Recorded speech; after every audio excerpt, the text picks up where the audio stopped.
इससे पहले कि आप इस कहानी में खो जाएं, इस चैनल को सब्सक्राइब जरूर कर लें। तो चलिए कहानी शुरू करते हैं। एक बार की बात है, एक युवा लड़का एक बौद्ध भिक्षु के पास पहुंचा। वो काफी परेशान लग रहा था और उसने बौद्ध भिक्षु से जाकर पूछा कि हे महात्मा, मैं अपने आप से परेशान हूं, अपने आप से दुखी हूं। बाहरी रूप से मुझे कोई दुख नहीं है, मैं धन धान्य से संपन्न हूं, मुझे कोई शारीरिक रोग भी नहीं है, लेकिन मैं खुद से परेशान रहता हूं, अपने मन से परेशान रहता हूं। अक्सर मेरी बातों को मेरा कोई भी दोस्त गंभीरता से नहीं लेता है और ना ही मेरे परिवार के लोग मेरी किसी बात को गंभीरता से लेते हैं। मैं जो कुछ भी सलाह देता हूं, या तो वह उसे मजाक में उड़ा देते हैं या फिर उसे गंभीरता से लेते ही नहीं है। मेरी बातों को कोई गंभीरता से क्यों नहीं लेता है? क्यों मेरी बातों पर कोई अमल नहीं करता? क्यों मेरी बातों में कोई रुचि नहीं दिखाता? क्या कारण है?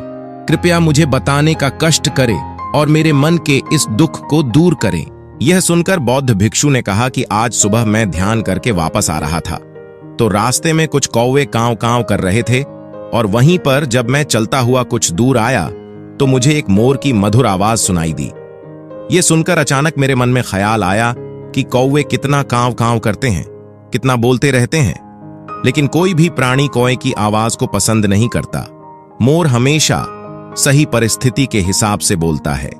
जब भी बारिश होने वाली होती है और बादल गरजते हैं और बारिश होने की आशंका होती है, ऐसे में मोर अपनी मधुर आवाज में बोलता है, जो सभी को प्रिय होता है, सभी को अच्छा लगता है। ऐसे ही अगर इंसान सही परिस्थिति के हिसाब से सही शब्द बोले, सही वाणी बोले, तो वही वाणी दूसरों के लिए संगीत बन जाती है और दूसरे लोग तुमसे सम्मोहित हो जाते हैं और वहीं पर तुम्हें सब लोग गंभीरता से लेने लगते हैं। और दूसरी तरफ अगर तुम यूं ही बेफिजूल ऐसे ही बोलते रहते हो, बिना किसी बात के बोले चले जाते हो, तो फिर तुम्हें कोई गंभीरता से नहीं लेता। तुम उस कौवे की भांति हो जाते हो जिसकी वाणी कोई पसंद नहीं करता और बाद में तुम्हें दुख होता है कि तुम्हें कोई गंभीरता से क्यों नहीं लेता। इसीलिए अपने शब्दों को बेहद बुद्धिमानी के साथ इस्तेमाल करना सीखो। अगर तुम नहीं सीखोगे तो समाज में तुम्हें कोई सम्मान या कोई गंभीरता से नहीं लेगा। यह सुनकर वो युवा लड़का बोला कि हे महात्मा, मैं जानता हूं कि मैं ज्यादा बोलने की बीमारी से ग्रस्त हूं, मुझे इतना नहीं बोलना चाहिए, लेकिन मैं अपने आप पे काबू नहीं रख पाता और ना ही मैं इतना बुद्धिमान हूं कि मैं अपने शब्दों को नाप तोल कर बोल सकूं। मैं तो किसी से बात करते वक्त इतना सोचता भी नहीं कि मुझे अपने शब्द किस तरह इस्तेमाल करने हैं।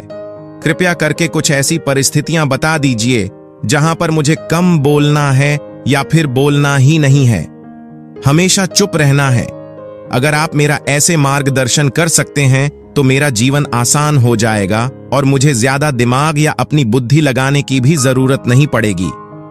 यह सुनकर बौद्ध भिक्षु ने मुस्कुराते हुए कहा कि बेटा, वैसे तो इंसान को हर परिस्थिति में सोच समझकर ही बोलना चाहिए, लेकिन अगर वो हमेशा होश में नहीं रह पाता है, ध्यान में नहीं रह पाता है, तो मैं तुम्हारे दैनिक जीवन की कुछ ऐसी परिस्थितियां बता रहा हूं जहां पर तुम्हें हमेशा चुप रहना है। अगर तुम ऐसी जगहों पर कुछ बोलोगे तो तुम्हारा अपमान ही होगा या फिर तुम्हें कोई गंभीरता से नहीं लेगा। सबसे पहली जगह है, या यूं कहे ऐसी परिस्थिति जहां पर इंसान को हमेशा चुप रहना चाहिए, वो है जब किसी ऐसे विषय के बारे में बातचीत हो रही हो जिसके बारे में आपको कोई जानकारी ही नहीं है। तो ऐसी परिस्थिति में व्यर्थ में अपना ज्ञान देना, व्यर्थ का ज्ञान, आपको कुछ पता नहीं है लेकिन फिर भी आप अपना ज्ञान देने के लिए उत्सुक हैं, तो ऐसी जगह पर आपका अपमान ही होगा। जरा तुम खुद सोचो, जब कोई बीमार आदमी अपनी बीमारी के बारे में चर्चा कर रहा हो और आपको उस बीमारी के बारे में कोई भी ज्ञान नहीं है, लेकिन फिर भी आप व्यर्थ में, बेकार में उसे ऐसी वैसी औषधियां बता रहे हैं जिनका उसकी बीमारी से कोई तालमेल ही नहीं है, तो ऐसे में आप अपनी प्रतिष्ठा अपने हाथों से खो रहे होते हैं और आपको पता ही नहीं होता। ऐसी परिस्थिति में आदमी को हमेशा सुनना चाहिए। ध्यान से सुनना भी एक कला होती है। अगर आप सुनने का दिखावा करेंगे तो कहीं ना कहीं सामने वाले आदमी को यह एहसास हो जाता है कि ये मेरी बात पूरे ध्यान से नहीं सुन रहा है। इसीलिए जब आपको किसी विषय के बारे में पूरी तरह से जानकारी ना हो तो वहां पर केवल अपने कान लगाना ही ज्यादा महत्वपूर्ण होता है, ज्यादा जरूरी होता है। आप उस इंसान की बातें ध्यान से सुन सकते हैं और इसी बीच आप दोनों के बीच एक संबंध पैदा होगा और वह संबंध सच्चा होगा, क्योंकि आपने उसकी बातों को बड़े ही ध्यान से सुना है और इस बात का पता सामने वाले को भी होता है। तो हम बिना कुछ बोले सिर्फ सुनने मात्र से किसी को अपना दोस्त, अपना मित्र बना सकते हैं। इस बात को हमेशा ध्यान में रखना। दूसरी जगह जहां इंसान को हमेशा चुप रहना चाहिए वो है खाना खाते वक्त। खाना इंसान को हमेशा चुप रहकर खाना चाहिए।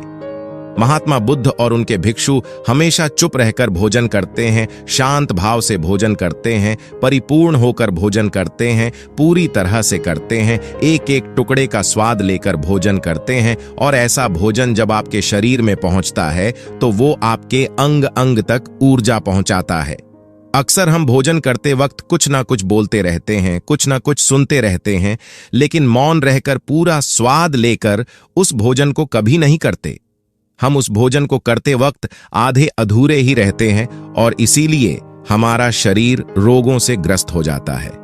जरा तुम खुद सोचो, बौद्ध भिक्षु हमेशा भिक्षा लेकर भोजन करता है और भिक्षा भी कितनी बिल्कुल मामूली सी, और वो भी एक वक्त। तो एक वक्त भोजन करने के बाद भी वो इतने स्वस्थ रहते थे, इतने उत्साह, जोश और आनंद से भरे होते थे। और हम तो इतना खाना खाते हैं, इतनी सारी भोजन की सामग्री हमारे लिए उपलब्ध होती है, लेकिन हमारे शरीर में कोई ऊर्जा नहीं होती। इसका सबसे बड़ा कारण होता है कि हम अपना भोजन होश में नहीं करते हैं, परिपूर्ण होकर नहीं करते हैं, मौन रहकर नहीं करते हैं। इसीलिए अपना भोजन हमेशा मौन रहकर ही करो। तीसरी जगह जहां पर अगर आपने चुप रहना सीख लिया तो इसका मतलब यह है कि आपने अपने ऊपर विजय हासिल कर ली। जी हां, गुस्से में शांत रहना या चुप रहना इतना आसान नहीं होता है।